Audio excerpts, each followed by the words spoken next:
I finally left my 6-year marriage because my husband chose my stepsister over me. The man that once called me his world now treats me like a stranger. My story is a sad one. Come with me.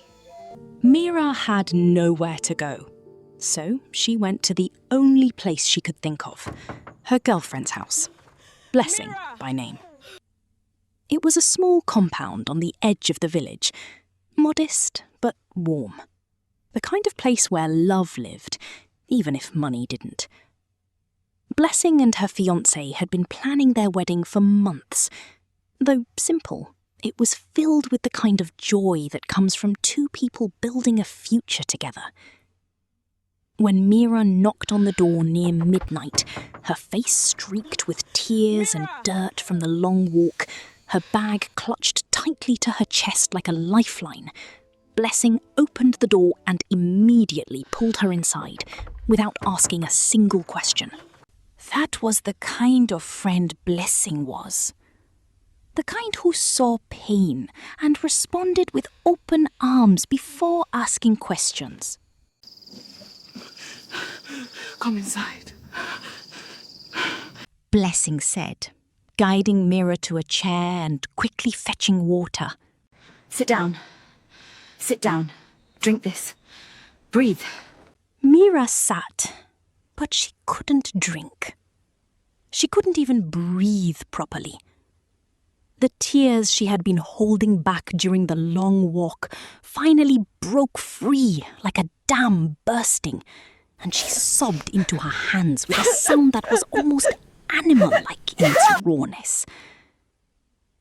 Blessing knelt beside her, rubbing her back gently, making soft, soothing sounds, the way someone comforts a frightened child. Mira, what happened?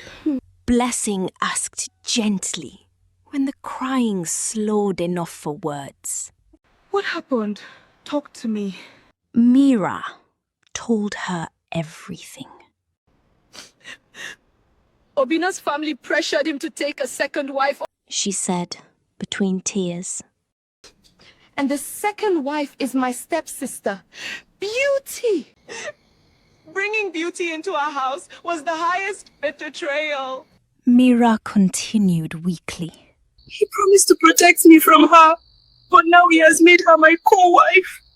She broke down again. Blessing listened silently, anger slowly growing on her face. I love my husband and my new family, so I endured everything, even after I found out that they are expecting their child already. He said it was a mistake. He was drunk and she took advantage of him. I endured it all. Blessing gasped.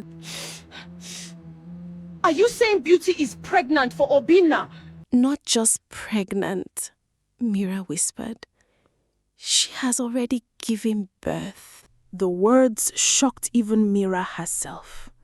And now they are accusing me of trying to kill the children. She added weakly. And this is not the first time they have accused me wrongly. Blessing moved closer and hugged her tightly and said, "Hope you know that we are sisters." She said softly, "I love you and value you. I'm not saying this just to comfort you. I'm saying it because I want you to know that we are in this together. And I will never get tired of having you around me." That night, Mira couldn't sleep.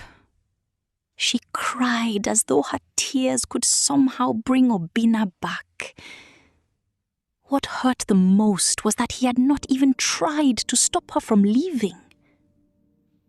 Blessing came and sat beside her again and said, "Listen to me," she said firmly. "You can stay here as long as you want. My home is your home. You don't have to go back to that place." Obina asked me if I was a witch. He said I should not touch his children. He didn't even try to stop me I'm leaving. from leaving. He just let me go. Like I was a burden he wanted to get rid of. Inside, she felt hollow, empty. Like someone had reached inside her chest and removed everything that once made her feel alive. The weeks that followed were the darkest of Mira's life. She had survived so much, endured so much, but nothing had prepared her for the agony of losing not just a husband, but hope itself.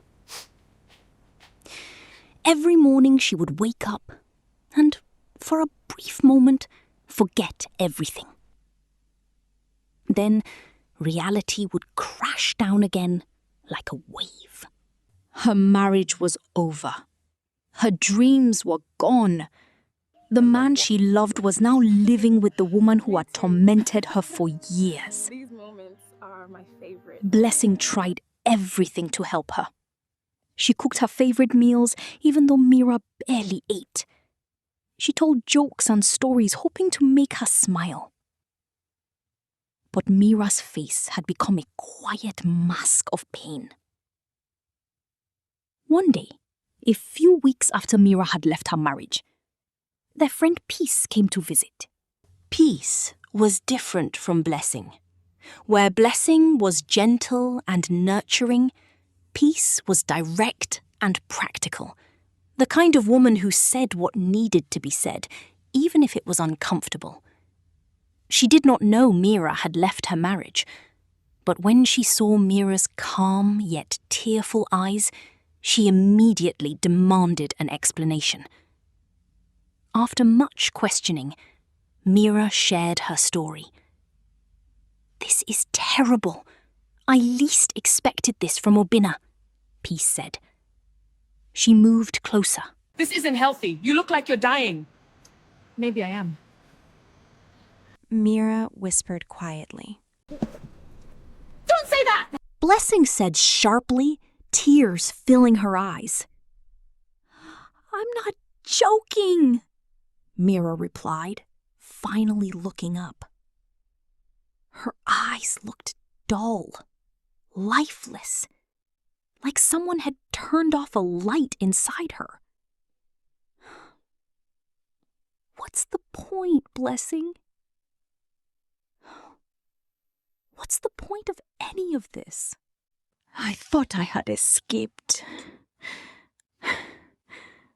I thought I had finally found happiness, love, and a family. And it was all taken away. Again. Just like my parents were taken away. Just like everything good in my life is always taken away.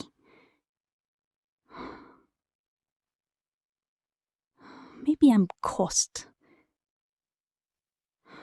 Maybe Beauty and her mother were right all along." "Stop it," Peace said sharply.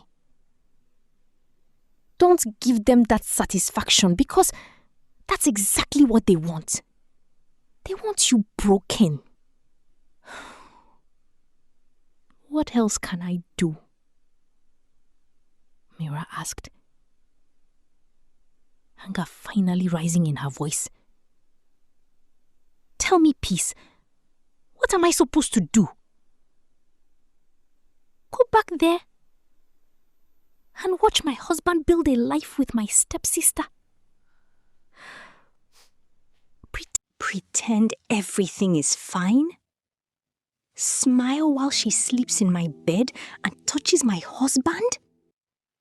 While they call me a witch and accuse me of trying to kill their children? What am I supposed to do?" Peace was quiet for a moment. Then she leaned forward. Go see someone, she said. A herbalist.